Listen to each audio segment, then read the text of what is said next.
তোমরা মোটামুটি পড়াটা অনেক গুছাই নিচ্ছ আর কি, বা অনেকে এখনও গুছাইতে পারো নাই। অনেকে এখনও মনে করো যে অ্যাডমিশনের সময় যে বিভিন্ন ধরনের আম, ঝামেলার সম্মুখীন আমরা হই, তো অনেকে সেই রকম ঝামেলার সম্মুখীন হচ্ছ। বিশেষ করে সব কিছু একসাথে মেনটেন করা অনেকের কাছে খুব প্রবলেম হয়ে যাচ্ছে। তো এই ব্যাপারটা হচ্ছে কি অনেকটা ঠেকে শেখার মতো। এই ব্যাপারটা ধরো তোমাকে বলে, আগে থেকে বলে দিয়ে তোমাকে শেখানো যাবে না। এই জিনিসগুলা অ্যাডমিশনের সময় যে জিনিসগুলা তুমি ফেস করো, এই জিনিসগুলো তোমার নিজের ফেস করতে হবে, নিজের সমাধানের পথ খুঁজে বের করতে হবে। তো আমি তোমাদের একটু বলি যে তোমরা কি ধরনের সমস্যার সম্মুখীন হচ্ছ। বিশেষ করে অনলাইনে আমরা যে ক্লাসগুলো এসিএস থেকে যে ক্লাসগুলো তোমাদের নিচ্ছি, সেই ক্লাসগুলোর ডিউরেশনটা অনেক বেশি। হ্যাঁ, সেই ক্লাসগুলোর ডিউরেশনটা অনেক বেশি, কারণ আমরা তো ইন ডিটেলস পড়াই। বিভিন্ন জায়গায় তোমরা ধরো যে অফলাইনেও পড়াশোনা করতেছো, তো সেই অফলাইনে দেখা যাচ্ছে কি তাড়াতাড়ি একটা অধ্যায় শেষ হয়ে যাচ্ছে। অনেক সময় একটা বড় বড় অধ্যায় সেটা কিন্তু 1 ঘন্টা 1.5 ঘন্টা বা 2 ঘন্টা লেকচারের মধ্যে শেষ হয়ে যাচ্ছে। তো এরকম হচ্ছে এই কারণে তোমরা মনে করো যে বিভিন্ন জায়গায় পরীক্ষা দেওয়া বা এইখানকার ক্লাস, এইখানকার পরীক্ষা, এসিএস এর পরীক্ষা, এই সব কিছু একসাথে কোপউইথ করতে খুব ঝামেলাটা হচ্ছে।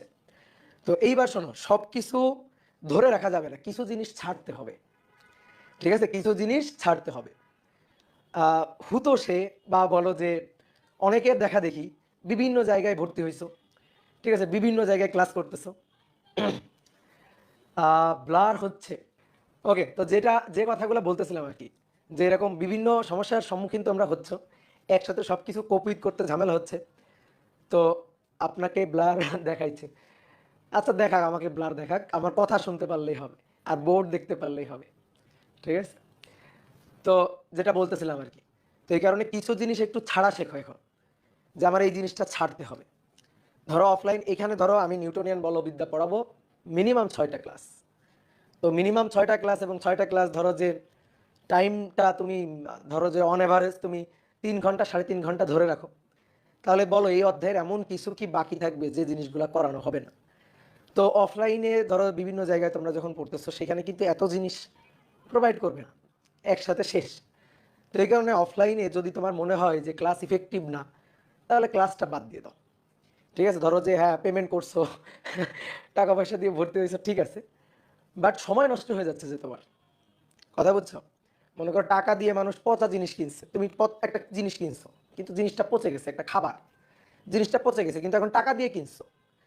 টাকা দিয়ে কিনছো, তুমি খেয়ে ফেললা যে না, একটা টাকা দিয়ে কিনছি, খাবার পচে গেছে, নষ্ট হয়ে গেছে, তাও আমি খাবো। তাহলে ওইটা তো তোমার স্বাস্থ্যের জন্য উপকারী হবে না। তো ব্যাপারটা হচ্ছে এরকম। ঠিক আছে, ব্যাপারটা হচ্ছে এরকম যে স্বাস্থ্যের জন্য উপকারী হবে না। তো সেই জিনিসগুলো এখন ছাড়ো, সেই জিনিসগুলো এখন ছাড়তে শেখো। ঠিক আছে, নিজের যেটাতে উপকার হয় সময়টাকে সেইভাবে এখন কাজে লাগাও।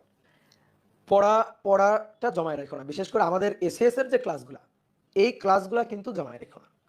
এই ক্লাসগুলা জমায় রাখলে অনেক সময় দেখবা হল থেকে বের হয়ে আফসোস হইতে পারে। ঠিক আছে, ধরো যে একটা স্টুডেন্ট বের হয়ে বললো অপার ভাইয়া এই ক্লাসে ম্যাথটা করাইছে। ঠিক আছে, ধরো একটা আনকমন ম্যাথ, অপার ভাইয়া ক্লাসে ম্যাথটা করাইছে। তো এরকম হইতে পারে। ঠিক আছে, তো তুমি তখন ক্লাসটা যদি না করো, তাহলে তোমার কিন্তু আফসোস হবে যে ইস, আমি যদি ক্লাসটা করতাম তাহলে তো আমিও পারতাম।